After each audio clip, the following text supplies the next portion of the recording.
Switch gears to Castle. Anybody who knows me knows I'm a huge Castle fan. I was so excited to see Beckett say yes to Castle's proposal. Spoiler alert if you haven't seen the premiere, but you should have by now, so no apologies.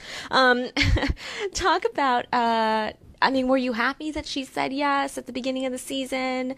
What were your thoughts on that whole scene? Because I loved it. I thought it was sweet. I thought the surprise for the Beckett character was so sweet because I don't think she expected that that's what was happening. And, it's just one of those kind of sweet moments that is paralleled in a lot of lives, especially I think the people that are following the show. They relate to the delight in being in a relationship like that. And so, yeah, I was looking forward to it. I thought it was, time that the two of them figured out kind of what direction they were going in. And it was sweet. It was nice to play. And we do know that, even though she accepted the proposal, she went off and is working in the FBI right now, living in DC, away from Castle. I kind of love the way that they found a way to make this work, not only on screen, but the writers as well, kind of writing this great obstacle for them after this great moment of joy. Can you talk a little bit about playing that? That was going to be a debate and a consideration that our executive producer, Andrew Marlowe, kind of introduced last season.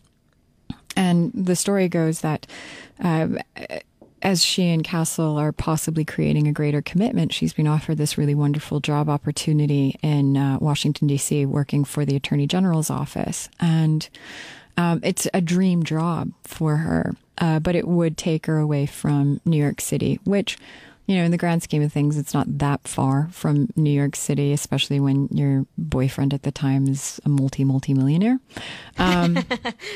But it did kind of, it created a bit of an obstacle for the two of them to work through in their relationship. And I thought it was really true to form. I think a lot of girls today are working out balancing, and men as well. I mean, balancing a love story or a relationship or even a home life with a career, and just maintaining the two and making sure that they're both satisfying is an interesting juggle. Now, I see it all the time, at least in our industry. We have wonderful, for instance, actresses who are able to create a fantastic home life and also produce riveting performances like Meryl Streep and Cate Blanchett and Kate Winslet, and the list goes on. They have family lives, they have children, and they're still delivering wonderful performances. So I kind of thought that this was just a real thing that people deal with today, and it made sense, that Kate might be dealing with the same thing. Yeah, and I love that Castle's been supportive of that, I don't think anybody expected him to be a jerk and be like, don't go. Yeah, no, I think he definitely delivered on his end. He was supportive, and it was sweet because if they couldn't get past that, then the relationship didn't really have a long life, Totally. And he came at it, I thought, and it was written in a wonderful way. The writers created a space in which he was very, as you said, he was very supportive of his girlfriend and fiance going off and fulfilling some dreams. And I think that's wonderful. You all are listening to Entertainment Weekly's Editor's Hour. We're here with Stana Katic and getting some Castle scoop. I want to know what's going on in tonight's episode. We know that you're still in DC. Lisa Edelstein's been great on this. Yeah. She has been fantastic. I would watch a spin-off of both of you. While you, of course, you also have to continue on Castle. Sorry, I'm putting you in double duty in my mind. But talk about what goes on in tonight's episode. I know it's the third one, I think. Yeah, it is. Lisa was a lot of fun to work opposite. She's an interesting actress. She brings a lot to the table and always is working to kind of enrich any scenario and the relationships that we're portraying on camera. I had a great time working opposite, and I'm glad that somewhat communicates on screen. basically in tonight's episode, traditionally what we've seen on the story is that, every once in a while the FBI or the CIA come in and they sweep through a case and they take over, and it irks all of the team in NYPD.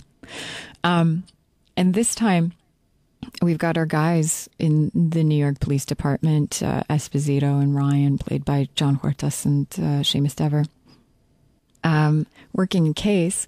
And suddenly Beckett's on the other side of that line, and she's a part of the Attorney General's office that comes in and takes over a case. And she has to kind of navigate that, because it's almost like going back to your, old high school. And having been in university for a few years, you're just kind of like, okay, how do we do this? And so I think that there's a bit of working through that. And, the girls are playing one end of the case and the boys are playing another end of the case, and they all need each other in order to solve it in the end of the day. I'm looking forward to not only like the rest of the season, but especially seeing sort of how Beckett and Alexis get on. Engagement. Can you tease a little bit about what we're going to see from those two? I understand there's like a big Alexis episode coming up where we kind of address this. Yeah, I think Alexis is working through how she feels about, her father entering into a new relationship. And she works through it really beautifully opposite Castle. And, it's a sweet relationship the two of them have, because obviously he cares for his daughter. And I think that the way the writers handle it, I feel kind of tentative because I'm not really meant to spoiler too much about it, but the way the writers handle it, it brings it to a really nice kind of close. Do you think Beckett's going to be a good stepmom? I don't know if she's a stepmom, because, I think she's going to be a good friend. I think that stepmom always has this suggestion that she's maybe even more in charge of a situation than she is, but I think she'll be a great friend. And I think that that's sweet. It's nice to have your lover be kind and loving and giving to your children. So I think that that's important. And what I've experienced with the character is that she's respectful of that relationship that Castle has with his daughter. Nobody can replace that relationship, and that's sensitive. You have to be aware of it, and you have to kind of be kind to that relationship, because it's those kinds of changes can affect kids. And I think that the way the writers have been handling that is very sweet and very real. Totally. Do you think we're going to see an actual wedding this season?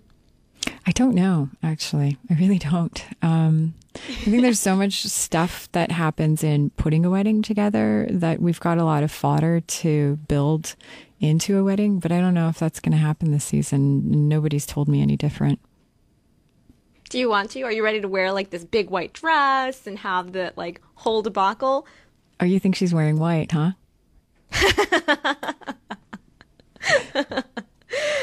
I really want to see what Beckett's version of a bachelorette party looks like. All right, yeah. I think that would just be a crazy good time, because she's not like the let loose type. So I imagine that when she has like a bachelorette party, she's kind of hesitant, and then all of a sudden it's like she is this wild child, and she's hinted at it before, but we just never really see the cracks in it. I am looking forward to that. Awesome. Well, is there anything else you'd like to add about what we could expect from the next few episodes of Castle, or just the relationship in general? Because obviously fans are like always clamoring for more information on these two. I think that they overcame a huge obstacle in navigating what was going to happen with Washington, and the way that Castle handled it was just beautiful, and it was supportive, and it was exactly what two lovers should have, hopefully, is a space with each other where they can continue to grow and challenge each other and support each other. And so I think that as we move on in the rest of the season, we'll be dealing with all the complications of how do these two kind of start cohabitating and mingling their worlds in a way that they hadn't in the past, and also prepping for, this wonderful wedding, I guess, that's happening soon, or whenever it happens. Very cool. Well, Stana Katic, thank you so much for stopping by Entertainment Weekly Radio. And everyone, stick around for more right here on Sirius XM 105. Cheers, Sandra. Thank you. Baby,